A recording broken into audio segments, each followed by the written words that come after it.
নবী করিম সাল্লাল্লাহু আলাইহি সাল্লামের হাদিসটা আমরা লক্ষ্য করি, তিনি বলেছেন সুমু লিরুইয়াতিহি ওয়া আফতিরু লিরুইয়াতিহি, তোমরা চাঁদ দেখে সিয়াম সাধনা করবে, চাঁদ দেখে রমাদান উদযাপন করবে, চাঁদ দেখে রমাদানের ইবাদত বন্দেগী করবে, আর চাঁদ দেখে তোমরা ঈদ উদযাপন করবে।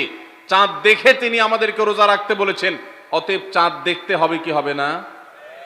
ভাইরা আমার, বিলুপ্ত হওয়া মৃত প্রায় সুন্নাহগুলোর মধ্যে থেকে একটা হলো চাঁদ তালাশ করার সুন্নাহ। এটা ফরজে কিফায়া, মুসলিম সমাজের কেউ যদি না করে সবাই গুনাহগার হবে। এটা খুবই রিস্কি একটা বিষয়, দুর্ভাগ্যজনক একটা বিষয় যে 20 কোটি মানুষের রমজান মাত্র মুষ্টিমেয় কয়েকজন মানুষের দেখার উপর নির্ভর করবে। ভাইরা আমার, আমরা পশ্চিম আকাশে চাঁদ দেখার চেষ্টা করব ইনশাআল্লাহ। যদি চাঁদ দেখতে পান আপনি, তাহলে নবী সাল্লাল্লাহু আলাইহি সাল্লামের সেখানে একটা দোয়া পড়বেন, আল্লাহুম্মা আহিল্লাহু আলাইনা বিল ইয়ুমনি ওয়াল ঈমান ওয়াস সালামাতি ওয়াল ইসলাম রব্বি ওয়া রাব্বুকাল্লাহ।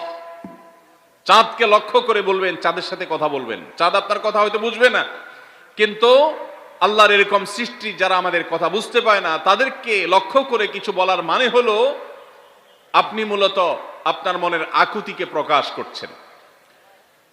চাঁদকে লক্ষ্য করে নবী সাল্লাল্লাহু আলাইহি সাল্লাম চাঁদ দেখলে পড়তেন, আল্লাহুম্মা আহিল্লাহু আলাইনা বিল ইয়ুমনি ওয়াল ঈমান। হে আল্লাহ, এই যে চাঁদ আমি দেখতে পাচ্ছি, এই চাঁদের পুরো মাসটাকে যে আমার জন্য বরকত এবং ঈমান দিয়ে পরিপূর্ণ করে দিন। এই চাঁদ পুরো মাস জুড়ে থাকবে, অতএব এই পুরো মাস জুড়ে এই চন্দ্র মাসে আমি আপনার কাছে আমার জীবনে প্রভূত বরকত, কল্যাণ এবং ঈমান আপনার কাছ থেকে চাই। ওয়াস সালামাতি ওয়াল ইসলাম, এবং আমি নিরাপত্তা চাই। এই চাঁদ, এই চন্দ্র মাস আমার জন্য যেন নিরাপদ হয়, এবং ইসলামের সাথে যেন এই মাস আমি অতিবাহিত করতে পারি, ঈমানের সাথে যেন অটল অবিচল থাকতে পারি।